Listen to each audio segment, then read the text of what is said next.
பார்க்கின்றோம். நண்பர்களே, சூழ்நிலையின் காரணமாக நாம் செய்யக்கூடிய பாவங்கள் நமக்கு மன்னிக்கப்படுகிறதை நாம் பார்க்கின்றோம். டெலிவரன்ஸ் என்று சொல்லுகின்ற பொழுது துணிகரமான பாவம், அறிந்தும் பாவம் செய்வது, மதுவான போதைப்பொருள் குடிக்கக்கூடாது தெரியும், தெரிந்தும் அதை செய்வார்கள். கெட்ட வார்த்தை பேசக்கூடாது தெரியும், தெரிந்தும் செய்வது துணிகரமான பாவம்.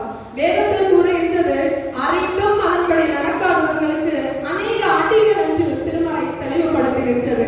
துணிகரமான பாவம் செய்பவர்கள் கடைசி வரையிலும் மனம் மாற மாட்டார்கள் என்பது நமக்கு அறிய முடிகின்றது. பாவத்திலே வாழ்ந்து, பாவத்திலே ஊறி, பாவத்திலே பழகி, பாவத்திலே சாவது, மடிவது, இதுதான் இப்படிப்பட்ட பாவம் தான் நம் மரணால் இயேசு கிறிஸ்துவிடம் இருந்த பாவியம்.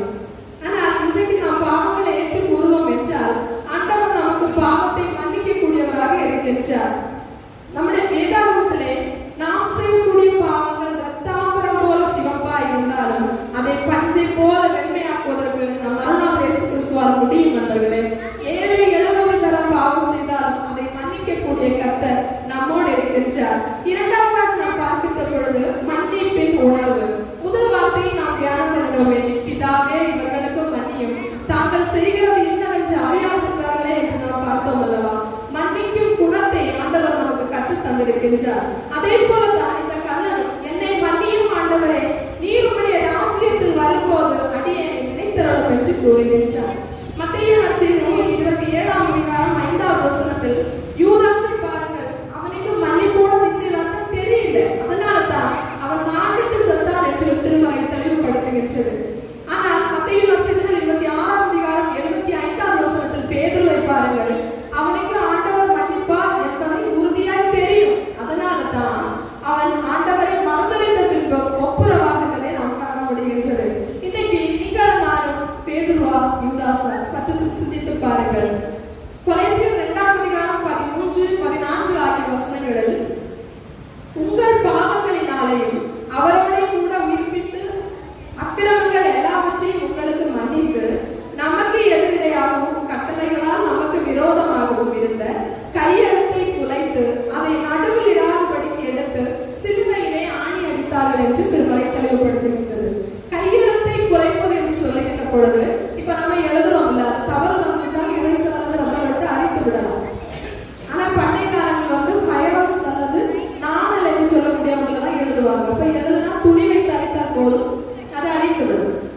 ஆனால் நம் அருளாளர் இயேசு கிறிஸ்து நமக்காக சிலுவையின் இரத்தத்தை சிந்தி இருக்கின்றார். நாம் செய்யக்கூடிய பாவங்கள் ஒரு சுவடு அல்லது ஒரு தடம் இல்லாமல் அதை அழிக்கக்கூடிய வல்லமை உள்ளவர் தான் நம் அருளாளர் இயேசு கிறிஸ்து. மூன்றாவதாக நாம் பார்க்கின்ற பொழுது ரட்சிப்பை தேர்ந்தெடுத்தவர்களாக இருக்க வேண்டும். It is already given for us. ஆனா அதை நம்ம ஆண்டவரிடம் கேட்கக்கூடியவர்களாக இருக்க வேண்டும், ஆண்டவரிடம் கேட்க வேண்டும். It is a master of choice. நம்ம இயேசுப்பா கிட்ட 2 கணவர்கள் இருந்தார்கள். அதில் ஒரு கணவன் வந்து ஆண்டவரை நிந்திக்கிறான், இகழ்த்து பேசுகிறான். ஆனா மற்ற கணவன் என்ன செய்கிறான்? தன்னுடைய பாவங்களை ஏற்றுக்கொண்டவனாய் பரதேசில் எனக்கு ஒரு இடம் கிடைக்க வேண்டும் என்று ஆண்டவரிடம் மன்றாடுகிறதை நாம் காண முடிகின்றது. மத்தேயு நற்செய்தி 7:7 கேளுங்கள் அப்பொழுது உங்களுக்கு கொடுக்கப்படும் சொல்றாரு. அப்ப நம்முடைய பாவங்களை ஆண்டவரிடம் கேட்டு மன்னிப்பை பெற்றுக் கொண்டோம் என்றால் நமக்கும் ஒரு புது வாழ்வை தருவார் என்பதற்கு சந்தேகமே கிடையாது. நம்ம ஆண்டவருடைய வார்த்தை நற்செய்தி மட்டுமல்ல, அது துர்ச்செய்தி கூட. ஏன்னா நற்செய்தி என்னன்னா அது நம்ம கேட்டு நடக்கிறவங்களுக்கு நற்செய்தியாகவும், துர்ச்செய்தினா நம்ம நிராகரிக்கிறது மனப்போன போக்கில் போறவங்களுக்கு அது துர்ச்செய்தியாகவும் இருக்கின்றது. நம்ம எந்த ஒரு காரியம் செய்தாலும் ஒரு முடிவு எடுக்கின்றோம்.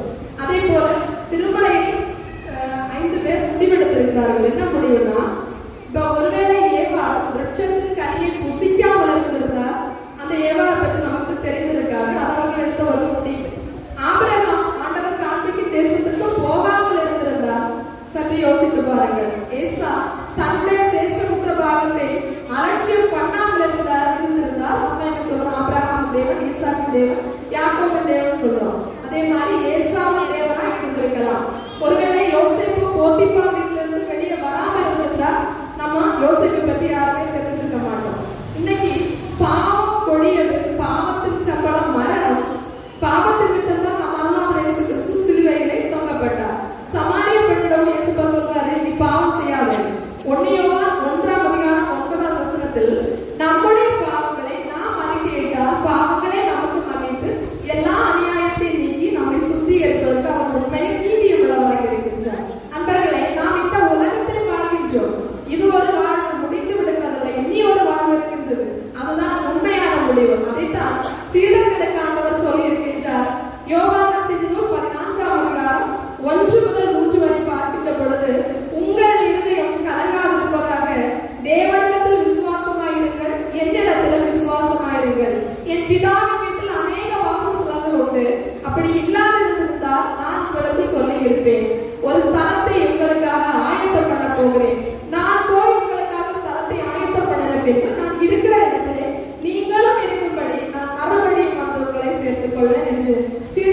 சொல்லுகின்றார். நண்பர்களே, இந்த உலகை விட்டு கடந்து சென்ற பிறகு வேறொரு உலகில் நாம் வாழ போவது சத்தியம்.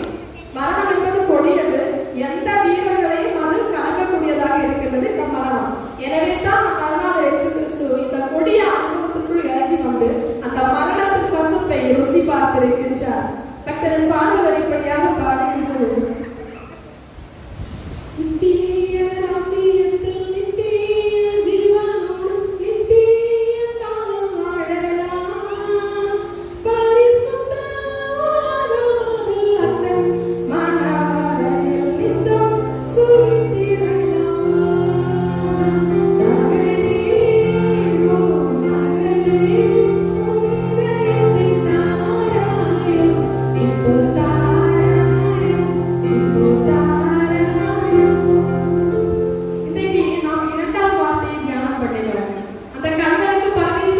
கொடுத்த தேவன் நமக்கும் நித்திய வாழ்வை தர வல்லவராய் இருக்கின்றார்.